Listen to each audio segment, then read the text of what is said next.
NFL free agency is still a couple months away, and a lot of things can change. A lot of these guys I'm about to mention could be re-signed to their team, and there could also be some other players cut. For example, there are some rumors that cornerbacks A.J. Boye and Jimmy Smith from the Jaguars and the Ravens could get cut. So, this list could change depending on if, certain players get re-signed and if other players get cut. Now, this list is in no particular order. It's just, some names that the Texans should consider signing or could sign, or I could see them signing. So, first to start off with one guy you absolutely have to avoid. I've seen Texans fans talking about this guy on Twitter and, some of my videos in the comments. And this guy you absolutely have to avoid. And that's left tackle Donovan Smith from the Tampa Bay Buccaneers. He is garbage. Complete trash. I'm sorry, but that is how it is. And he's still going to get paid a good chunk of money. So he is not worth it. He is not good. Just avoid him at all cost. Like, he is not going to fix anything on our offensive line.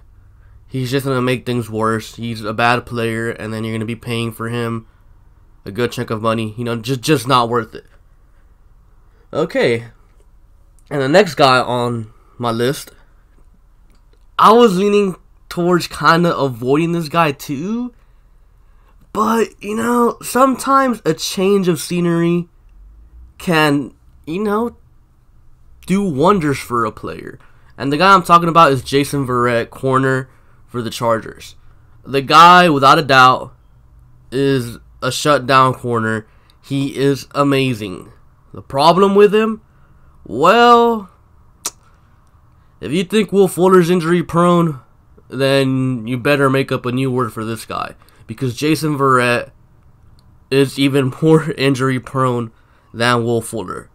That sucks, but his talent is undeniable. The guy is really, really good. To me, if the Texans were to sign him, it would have to be a cheap 1-year prove-it deal. Prove to me that you can stay healthy, because we already know what you can do on the field. But can you stay on the field? That's the important part. Next guy, I've heard some people really mention his name as of late, and sure, why not? And that's Roger Saffold, the left guard for the Rams. He's a little bit older. I believe he's 30, 31. And regardless, though, he's a really good guard. He'd be an upgrade over Mediocre or anyone that would be able to put there. But personally, I don't see this move happening because I think the Texans are going to give Martinez Rankin a legit shot at competing for that left guard spot with Mediocre. So I just don't see the Texans going after a guard this offseason, honestly. Now, the next guy, Pierre Desir, corner for the Indianapolis Colts. We need corners badly. Pierre Desir, I see him as a solid number 2 corner.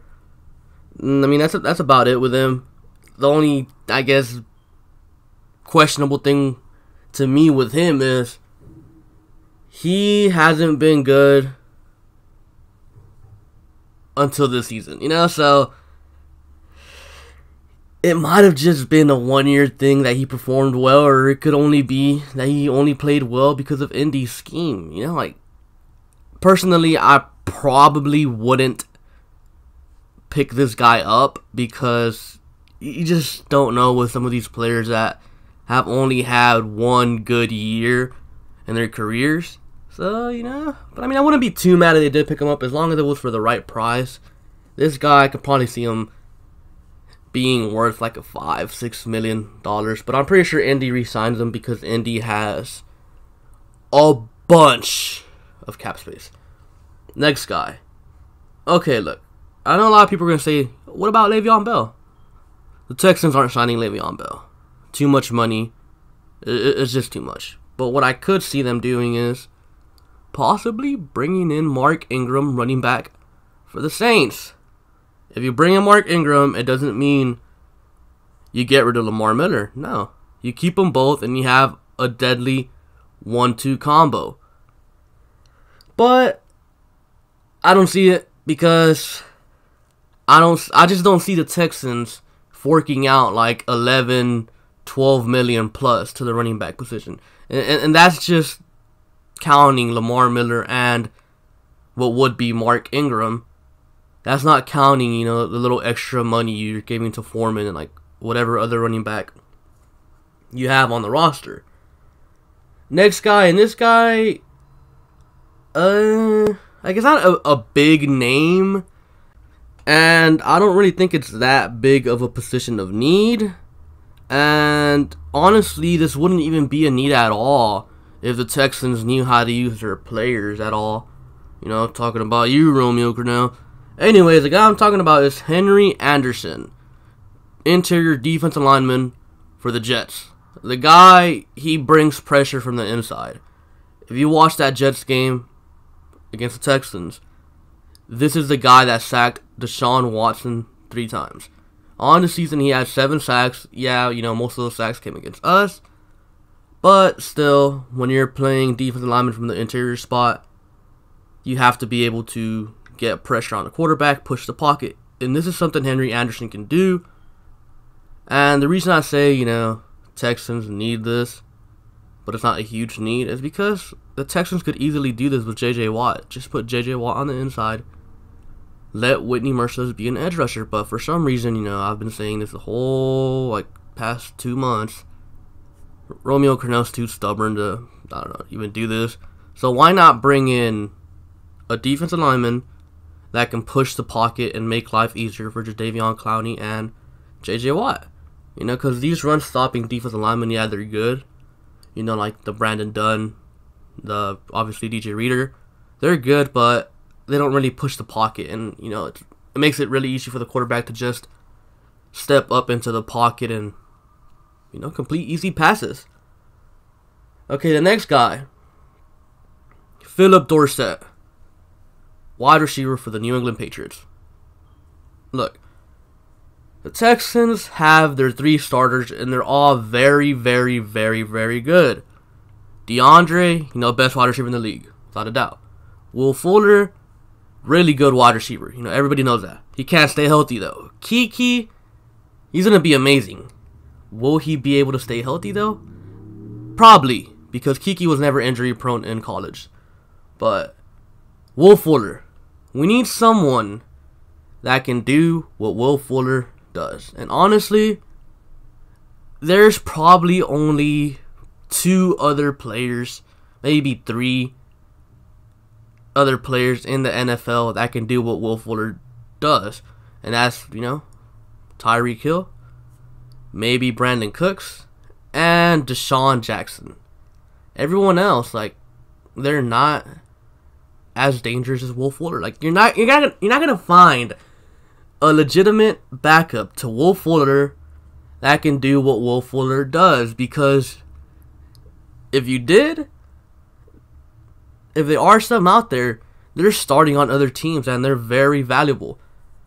So that's why you go with Philip Dorsett. Philip Dorsett, he is what Will Fuller is essentially.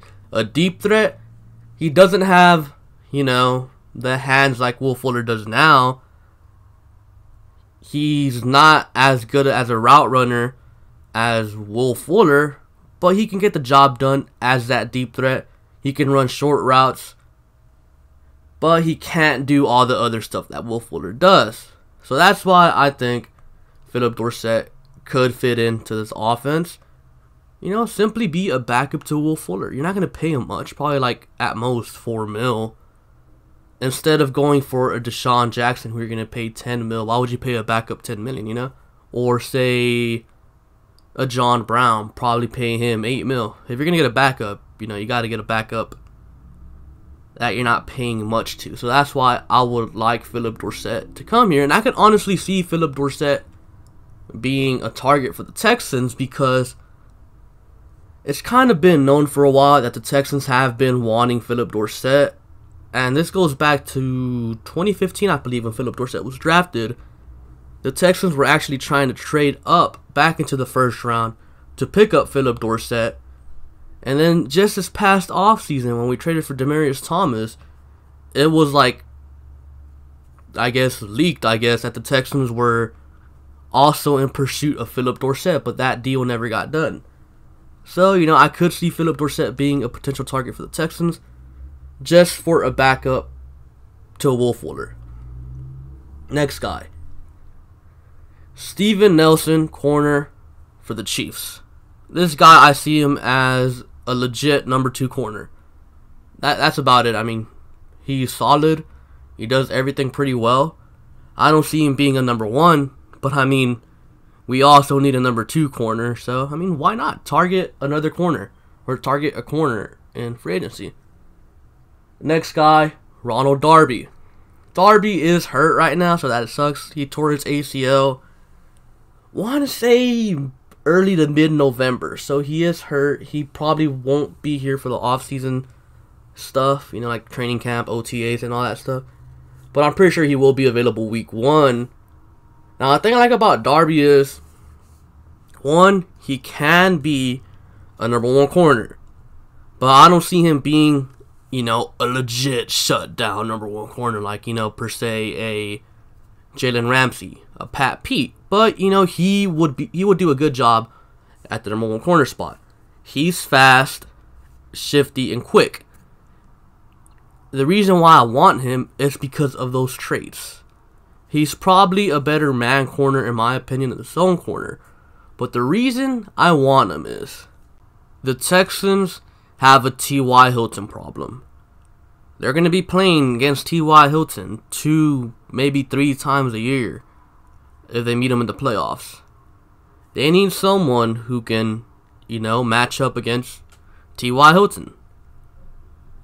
Darby can do that. Darby is your guy. You go get Darby, you put him on Hilton. You probably don't shut him down because T.Y. is a good receiver. But you sure as hell will limit him way under 200 yards. But yeah, that's why I want Darby. I feel like he matches up real well with T.Y. Hilton. And, if you're not building your team to beat your divisional opponents, then why even have a team at all, And the last 3 guys are all offensive tackles. In no particular order. You have Trent Brown, left tackle for the Patriots. Personally, I see him more as a right tackle than a left tackle. Run blocker, when it comes to that, he's just really a big, strong guy. He's just going to push people around. When it comes to pass blocking, it's not as good. Honestly, to me, Trent Brown is just a really big, strong guy that kind of just gets in the way, honestly. He's not going to get pushed back into Deshaun, but someone can easily, beat him to the outside with speed. And, honestly, that's why he got traded from San Francisco, because San Francisco has a zone running scheme, and Trent Brown just doesn't move fast enough for that scheme. So the Texans, and I've seen them run zone scheme this past season a little bit, so they kind of want to keep that going, then Trent Brown is not the guy for them. Next guy, Jawan James, right tackle for the Miami Dolphins. This guy is a straight up right tackle. That's what he is. He's not going to play left tackle because he's a right tackle. Jawan James is, in my opinion, a pretty damn good pass blocker, but probably an average run blocker.